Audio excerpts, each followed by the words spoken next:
Le calcul différentiel et le calcul intégral ont commencé tous les deux bien avant Newton et Leibniz. On en trouve les prémices dans les éléments d'Euclide. Mais la transmission de l'héritage grec a été différente dans les deux cas. Pour le calcul intégral, je vous raconte dans d'autres histoires les quadratures d'Archimède, celles de Tabit-im-Koura, puis les calculs d'air, de volumes et de centres de gravité du XVIIe siècle européen. Dans cette histoire-ci, il va être question de calcul différentiel et en particulier de la lente maturation de la notion de dérivée, bien avant que Newton et Leibniz ne s'en emparent. Il y a dans le troisième livre des éléments d'Euclide un certain nombre de propositions qui se rapportent aux tangentes du cercle. Si on accepte quelques autres travaux qui ont été perdus, on peut considérer que la théorie géométrique des tangentes démarre avec les coniques d'Apollonius. Écoutez comment il présente le livre 5. Dans ce livre se trouvent des propositions sur les lignes maximales et minimales.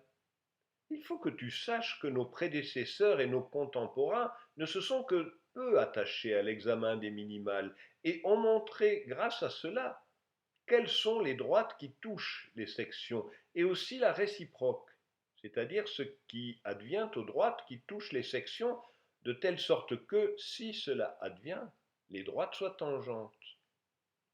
Quant aux propositions dans lesquelles nous nous sommes exprimés sur les lignes minimales, nous les avons distinguées et isolées à part après un long examen, et nous avons réuni tout ce qui en est dit à partir des lignes maximales que nous avons expliquées auparavant. Que sont ces lignes maximales et minimales? Si d'un point extérieur à une courbe vous cherchez un segment de plus courte distance, celui-ci sera porté par une normale à la courbe. Si vous cherchez à mener un segment de longueur maximale qui intersecte la courbe, celui-ci sera porté par une tangente à la courbe. Enfin, au moins si la courbe est suffisamment régulière et suffisamment simple, et si on oublie de nombreux cas particuliers. Bref, pour les coniques, on peut faire une théorie de ces lignes maximales et minimales, donc des tangentes et des normales. C'est ce qu'a fait Apollonius. Le manuscrit des coniques que je vous ai montré plus tôt était une copie, datant du XIe siècle, de la traduction des coniques par Tabit-im-Koura. Je lui consacre toute une histoire à propos de sa quadrature de la parabole, nous n'allons pas recommencer. Vous l'avez déjà écouté? Ah, ça me fait plaisir, merci. Concernant les maximales et les minimales, Tabit-im-Koura avait bien mis à profit sa lecture du livre 5 d'Apollonius. Quand il écrit un traité sur les sections du cylindre, le chapitre 3 a pour titre de la section maximale du cylindre et de ses sections minimales. Pour Tabit-im-Koura, un cylindre est engendré par deux cercles dans des plans parallèles. Il démontre soigneusement l'existence d'une section minimale, au sens où son aire est la plus petite de toutes les autres sections elliptiques. Le plan qui engendre cette section minimale est orthogonal à l'axe du cylindre. Et il existe aussi une section maximale entre les deux cercles. L'héritage de Tabit-im-Koura sera mis à profit par ses successeurs, en particulier Alaïtam. Une vraie avancée viendra au XIIe siècle d'un algébriste, continuateur de Omar Khayyam, qui s'appelle Sharaf al-Din al-Toussi. Attention, je vous parle souvent de Nadir al-Din al-Toussi, qui vivait au XIIIe siècle, et ce n'est pas le même. Je suis d'accord avec vous, ça n'aide pas. Ce Sharaf al-Toussi prend l'algèbre là où Omar Khayyam l'avait laissé un siècle plus tôt. Rappelez-vous, Khayyam avait classifié toutes les équations de degré 3, et pour chaque classe, il avait exprimé les solutions comme l'intersection de deux coniques. Sharaf al-Toussi, lui, donne en plus une méthode de recherche des valeurs numériques des solutions. C'est l'ancêtre de ce que nous appelons la méthode de Newton, qui avait été anticipée par Viette avant Newton. Vous expliquer comment Al-Toussi s'y prend serait un peu long et hors sujet par rapport à cette histoire. Et ce n'est pas cette compilation de figures à la fin de son livre qui va nous en apprendre plus. Sachez juste qu'il associe à chaque équation de degré 3 un polynôme du second degré, dans lequel nous reconnaissons la dérivée du polynôme de degré 3 initial. Je dis bien nous reconnaissons, car rien ne nous dit que pour Al-Toussi, ce polynôme dérivé avait son sens analytique. Par exemple, il ne parle jamais de tangente.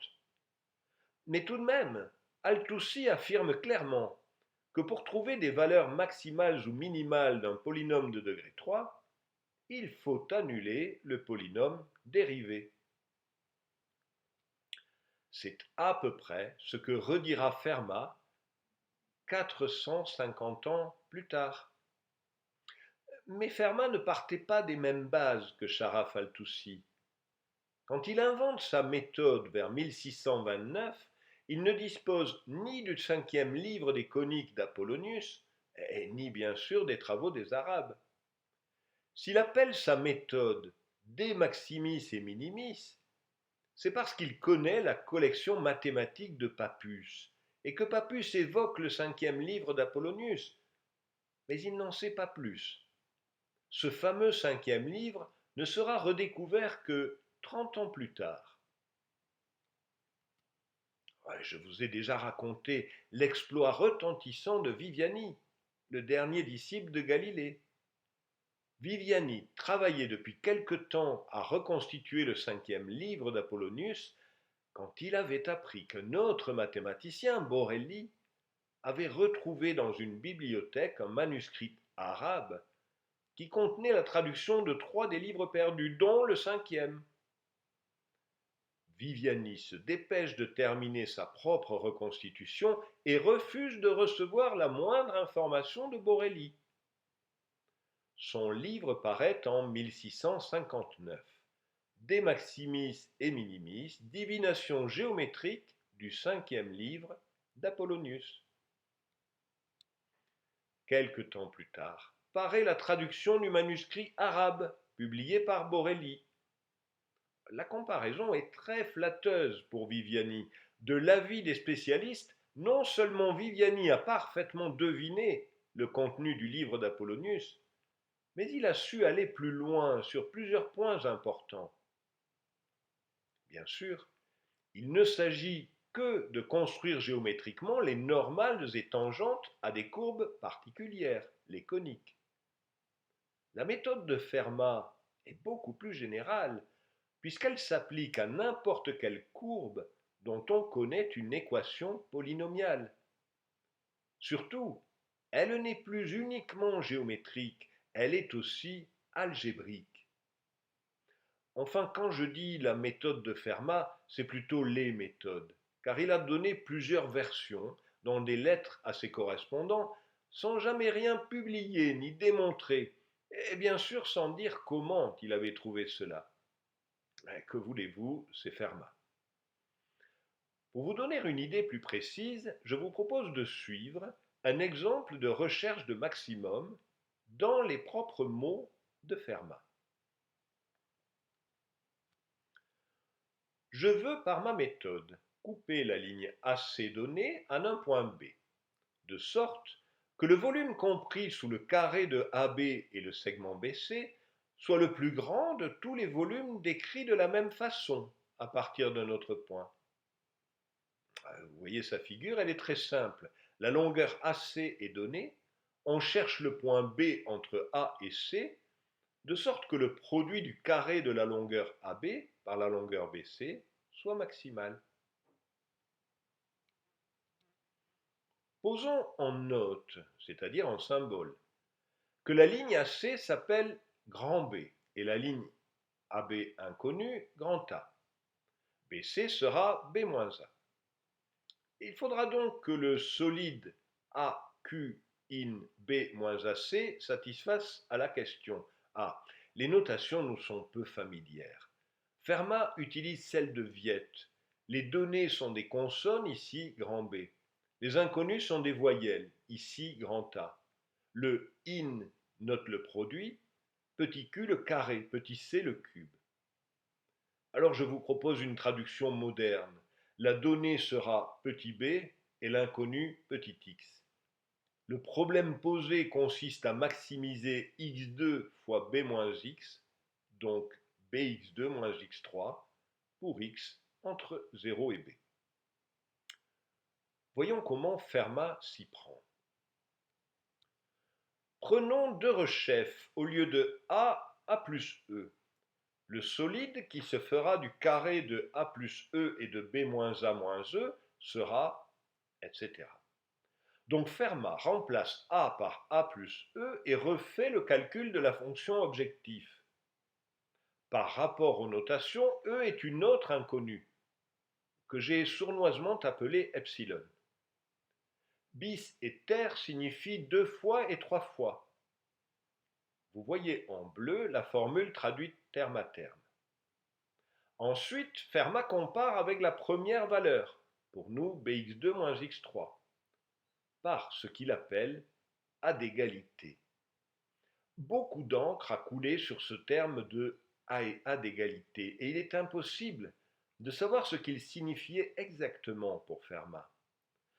Pensons presque égal, ou bien égal en quelque sorte, et continuons. Cela fait, de ces deux solides, j'annote ce qu'ils ont de commun, qui est ba carré moins a cube, etc.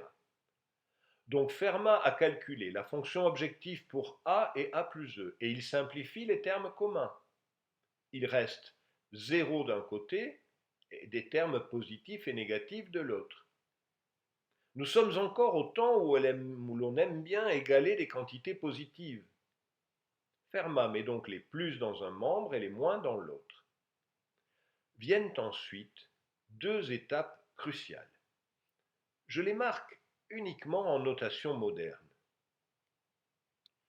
Fermat a bien conscience que dans la différence, tous les termes ont epsilon en facteur. Il divise donc par epsilon. C'est la seconde équation.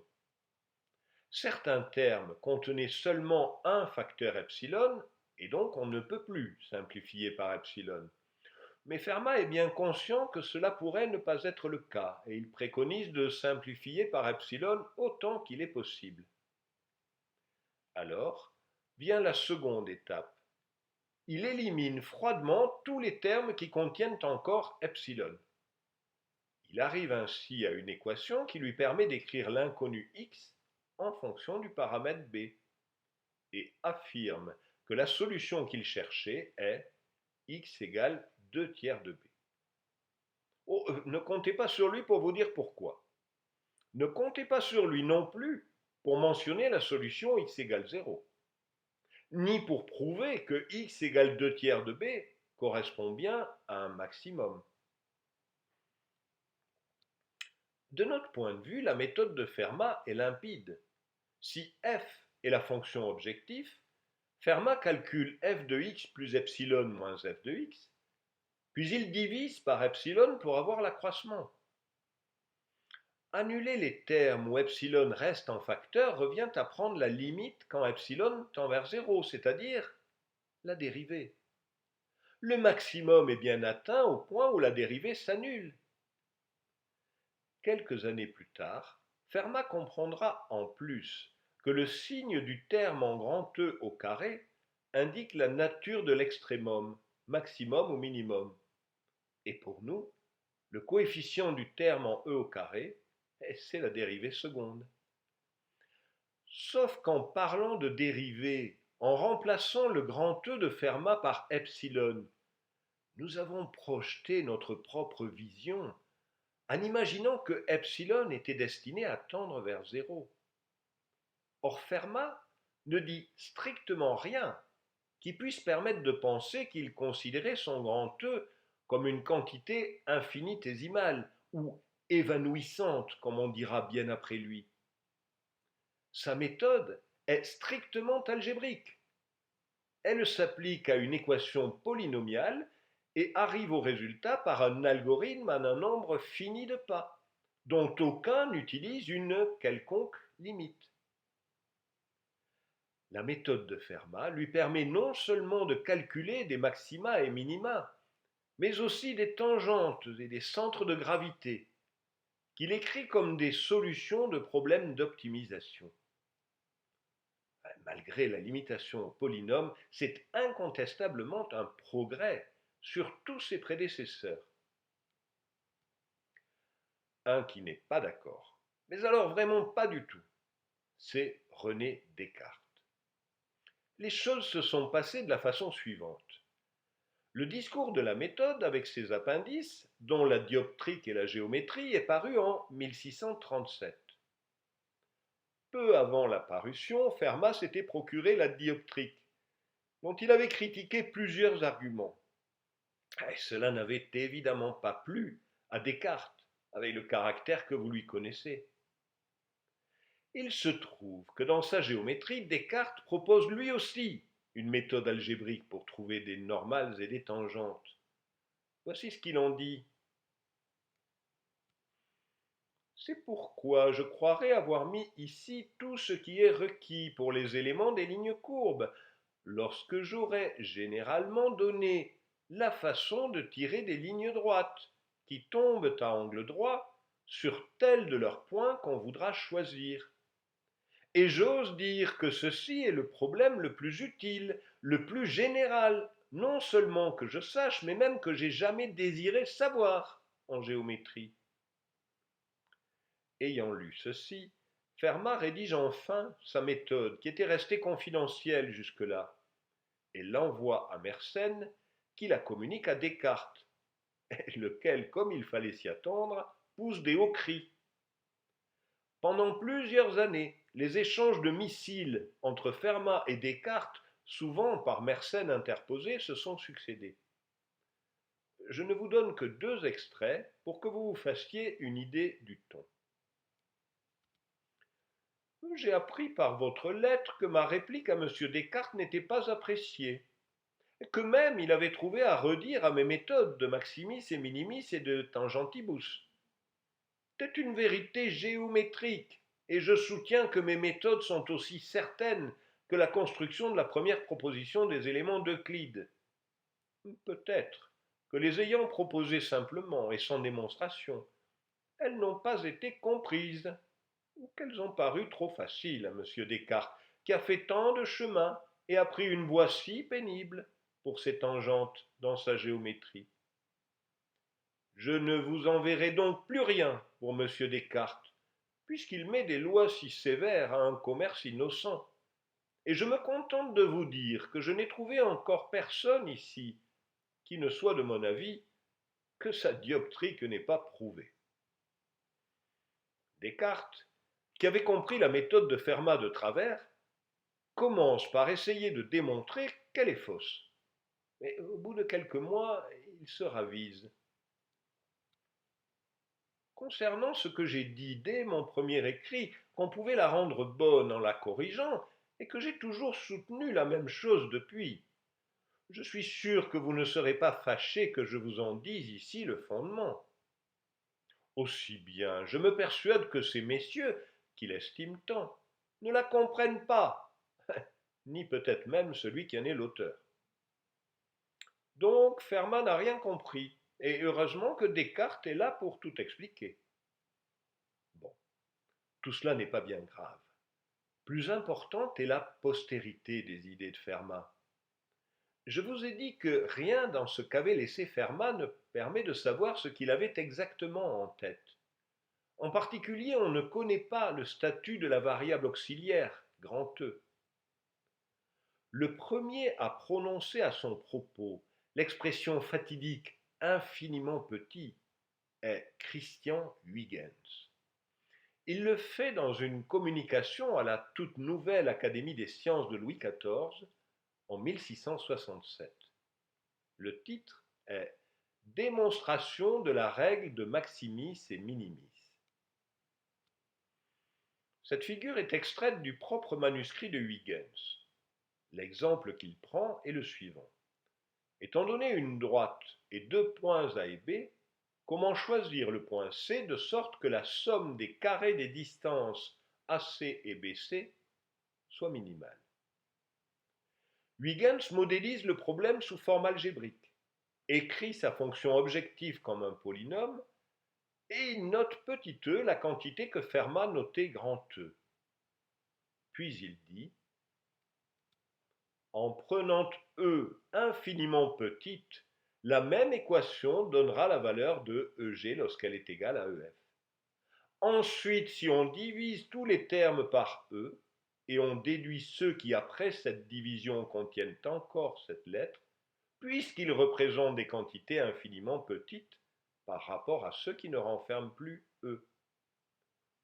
Il n'y a plus d'ambiguïté. Fermat est officiellement intronisé précurseur du calcul différentiel. Je vous montre toujours le même portrait de Huygens. Alors pour une fois, le voici enfant. Enfin presque. Je n'ai pas réussi à savoir exactement où il est représenté. En haut, vous voyez sa petite sœur, Suzanne. Christian était le second et il avait 11 ans sur ce portrait. Je vous laisse deviner où il est. Le médaillon gravé en bas de l'image dit en latin « Voici la descendance du maître ». Le maître en question, Constantin Huygens, pouvait être fier de sa descendance. Les fratries de 5 enfants, tous vivants, n'étaient pas courantes. Par contre, la mère des 5 enfants, elle, n'avait pas survécu à la naissance de la petite dernière. La voici avec son mari 2 ans avant sa mort. Ils lisent une partition. La fortune personnelle de Constantin lui permettait de s'offrir ces beaux portraits. Elle lui permettait aussi de consacrer sa vie à la musique et à la poésie, après avoir été diplomate en Angleterre. Il a pu offrir aussi une bonne éducation à ses enfants, dont Christian. Mais revenons aux infiniment petits. Au moment où Huygens expliquait à Paris la méthode de Fermat, une révolution d'une autre ampleur couvait en Angleterre. On a retrouvé le brouillon d'une lettre de Newton où il reconnaît ce qu'il doit à ses prédécesseurs. Voici ce qu'il dit. J'ai eu l'indication de cette méthode par la manière dont Fermat trace les tangentes et en l'appliquant à des équations abstraites, de manière directe et inverse, je l'ai rendue générale. M. Grégory et le docteur Barrault ont utilisé et amélioré la même méthode pour tracer des tangentes. Il ne semble pas que Grégory ait directement influencé Newton. Par contre, Barrault est responsable d'une bonne partie de sa formation mathématique. C'est lui qui a accueilli Newton à Cambridge en 1664 et qui lui a enseigné ses théories sur l'optique et sur la géométrie. Ces mêmes cours qui ont été enseignés à Newton, Barrault les a publiés en 1670. Dans la préface, Barrault remercie les amis qui l'ont aidé à mettre au monde le livre. Parmi lesquels, car il est juste que vous connaissiez leur nom, Isaac Newton, un homme remarquablement doué et d'un savoir-faire exceptionnel. Il a revu le manuscrit, signalant quelques erreurs et ajoutant quelques éléments non négligeables de son propre travail, que vous trouverez cités avec louange, ici et là. L'autre collègue remercié est John Collins, que Barrault qualifie de mécène de notre nation. Effectivement, les archives de sa correspondance seront une aide précieuse dans la querelle avec Leibniz. Et justement, Leibniz, parlons-en. Parmi les travaux de ses prédécesseurs, desquels s'est-il inspiré? Durant son séjour à Paris de 1672 à 76, il a soigneusement étudié Descartes et Pascal. Il a surtout bénéficié des conseils et des leçons de Huygens. On sait aussi qu'il avait acheté le livre de Barrow en 1673. Sa propre théorie a été mise au point entre 1673 et 75, même si la première publication ne date que de 1684. Voici le titre. Une nouvelle méthode pour trouver les maxima et les minima. De même pour les tangentes, avec un seul type de calcul pour celles-ci, qui n'est arrêté ni par les fractions ni par les quantités irrationnelles. Leibniz nous dit donc par son titre, d'une part que sa méthode se situe dans la droite ligne de celle de Fermat, et d'autre part que son calcul différentiel n'est plus limité aux polynômes. Maintenant, regardez la planche de figures qui accompagne l'article. La plus grande explique le calcul des tangentes. Celle qui est encadrée en bleu illustre l'application principale que Leibniz donne de sa méthode dans cet article, qui est l'explication du phénomène de réfraction. Il s'agit d'obtenir la loi des sinus en calculant le plus court chemin que peut parcourir la lumière dans deux milieux différents. Cette loi est appelée parfois loi de Descartes, de manière doublement impropre. D'une part, Descartes n'était pas le premier à l'énoncer, d'autre part, l'explication qu'il en donne dans la dioptrique est fausse. Et Fermat ne s'était pas privé de le démontrer. Bien sûr, Fermat avait appliqué sa propre méthode de maximis et minimis pour donner une explication correcte. Et c'est également ce que fait Leibniz. Non, non, je n'ai pas voulu minimiser le double exploit de Newton et Leibniz. Leur invention marque un tournant majeur dans l'histoire des mathématiques, même si plusieurs autres avaient tourné autour des mêmes concepts avant eux. C'est bien eux qui ont su synthétiser les méthodes antérieures et introduire une véritable rupture. Comment? Non, non, moi je ne dis rien de nouveau. J'en suis bien incapable. D'ailleurs, vous n'avez qu'à lire les références, vous les avez sous les yeux.